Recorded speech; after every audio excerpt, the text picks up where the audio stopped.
இன்னைக்கு நம்ம பார்க்க போற கேஸ் ஸ்டடி என்னன்னா மக்கள் மனதில் இன்றைய நாடகங்களின் போக்கு. நாடகம் அப்படின்னு சொன்னோன்னே இன்னைக்கு குழந்தைங்க முதல் பெரியவர்களே ஞாபகத்துக்கு வருது என்னன்னா தொலைக்காட்சி சீரியல் நாடகங்கள் தான். ஆனா ஒரு காலத்துல மேடை நாடகங்கள் மிகச்சிறப்பாக இருந்தது. மேடை நாடக இயக்கங்கள், நாடகத்துடைய சபாக்கள்லாம் இருந்து நாடகங்களை வளர்க்கிற காலம் இன்னைக்கு இல்லை. சபாக்கள் பார்த்தீங்கன்னா இன்னைக்கு காத்து வாங்கிட்டு இருக்கிறது காரணம் என்னன்னா நாடகத்தை விரும்பி பார்க்கறதுக்கு குறைஞ்சிட்டாங்க.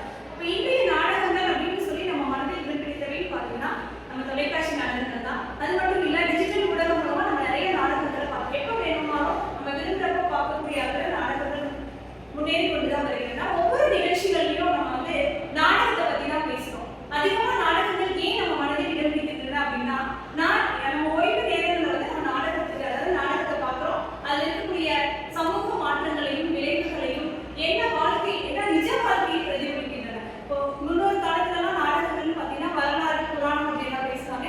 இன்னைக்கு ஒரு சில நாடகங்கள் வேணா வரலாறு புராணம் பற்றி பேசிக்கலாம். ஆனால் நிறைய நாடகங்கள் தொலைக்காட்சி நாடகங்களும் சரி, மேடை நாடகங்களின் சவால்களும் சரி, சமூக நாடகங்களாகவும் சமூக விழிப்புணர்வை கூட்டக்கூடிய நாடகங்களாகவும் மக்களுடைய வாழ்க்கையை பிரதிபலிக்கின்ற நாடகங்களாகவும் இருக்கின்றன. இப்போ நாடகம் என்ற ஊடகமே மக்களுடைய வாழ்க்கையை பிரதிபலிக்கின்ற நிலையில் தான் இன்றைய நாடகங்களின் போக்கு அமைகிறது என்ற வகையில் இந்த ஆய்வானது தொடர்கிறது. நாடகம் எதை தருகிறது, ஏன் மக்கள் மனதில் இடம் பிடிக்கிறது, எதை நோக்கி செல்கிறது, எதிர்கால நாடகம் எவ்வாறு அமையும் என்பதை இந்த கேஸ் ஸ்டடியாக அமைகிறது. இன்றைய நாடகங்களின் போக்கு.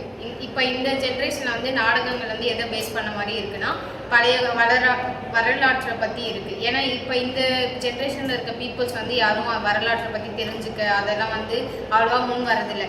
அதனால இப்போ என்ன பண்ணுறாங்கன்னா நாடகத்திலே வந்து மகாபாரதம், ராமாயணம், அப்புறம் இந்த அரசர்கள் ஆண்டது இது எல்லாமே வந்து நாடகமாக வந்து எடுத்து அவங்க வந்து தொலைக்காட்சியில் கொடுக்கறதுனால இப்போ மக்கள் வந்து எல்லாருமே அதை பார்க்குறாங்க. முன்னாடி நம்மளோட முன்னோர்கள்லாம் எப்படி அந்த காலத்தில் இருந்திருப்பாங்க அதை பற்றின கதைகள்லாம் வந்து பெரியவங்க கிட்ட தெரிஞ்சு கேட்டிருப்பாங்க. ஆனால் இப்போ இங்கே இருக்கவங்க வந்து பெரியவங்களுக்கே அவ்வளோவா வந்து அந்த கதைகள்லாம் தெரியாது.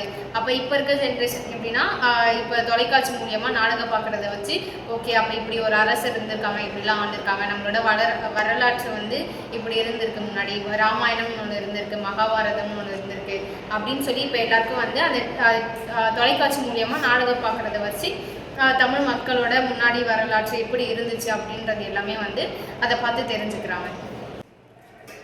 மக்கள் மனசுல ஏன் வந்து இப்போ நாடகம் போகுதுன்னா அவங்க வந்து ஒரு பொழுதுபோக்காக போச்சு.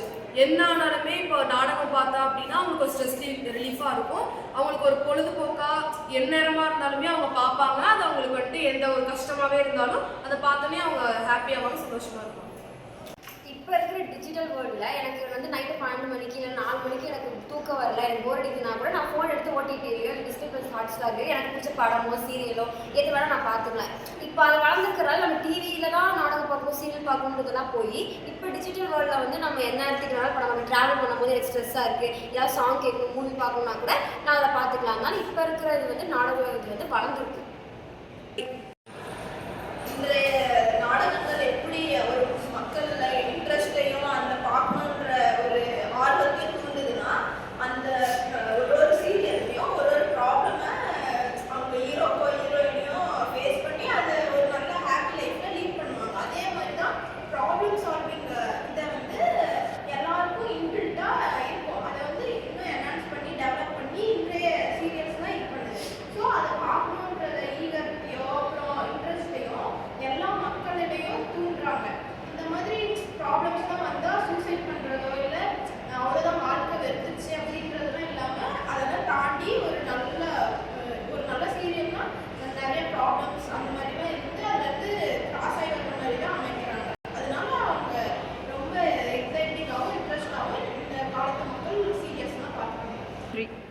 சீரியல்ஸ் எல்லாம் பேசிக்கா நிறைய ப்ராப்ளம்ஸ்லாம் வரும்.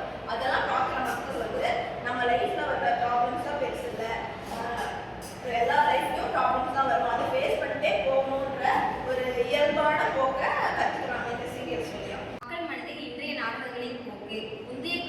நான் வந்துட்டு முந்தைய காலகட்ட நாடகமும் இன்றைய காலகட்ட நாடகத்தையும் ஒப்பிட்டு பேச போகிறேன்.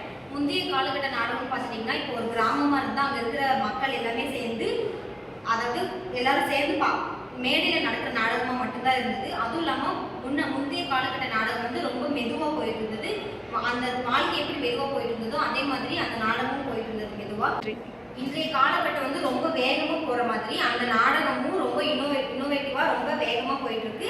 சமூக சிந்தனைகள் வந்து ரொம்ப அதிகமாக இருக்கு.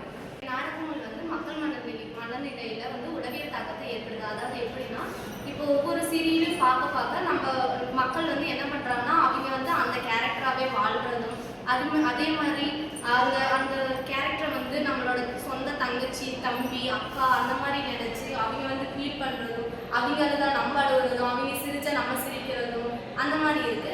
அது மட்டும் இல்லாம இந்த நாடகங்களை வந்து பெரியவர்ல இருந்து சின்ன குழந்தைங்க வரைக்கும் பார்க்க ஆரம்பிச்சிட்டாங்க. எதனாலனா அது அவ்வளோ இன்ட்ரெஸ்டிங்கா இருக்கிறதுனாலையும், அதே மாதிரி இப்போ இருக்கிற வாழ்நாள் அந்த வாழ்வியல் இதுக்கு ஏற்ற மாதிரி அந்த நாடகங்கள் அமையறதுனாலையும், நம்மளோட லைஃப்ல இருக்கிற பிரச்சனையெல்லாம் அதுலேயும் வர்றதுனால சரி நம்ம லைஃப்லையும் இப்படி தானே நடக்குது அந்த மாதிரி நினைக்கிறதுனாலையும் அந்த மக்கள் சின்ன குழந்தைங்கள்லேருந்து பெரியவங்க வரைக்கும் அந்த நாடகத்தை ஃபுல்லாக பார்க்குறாங்க.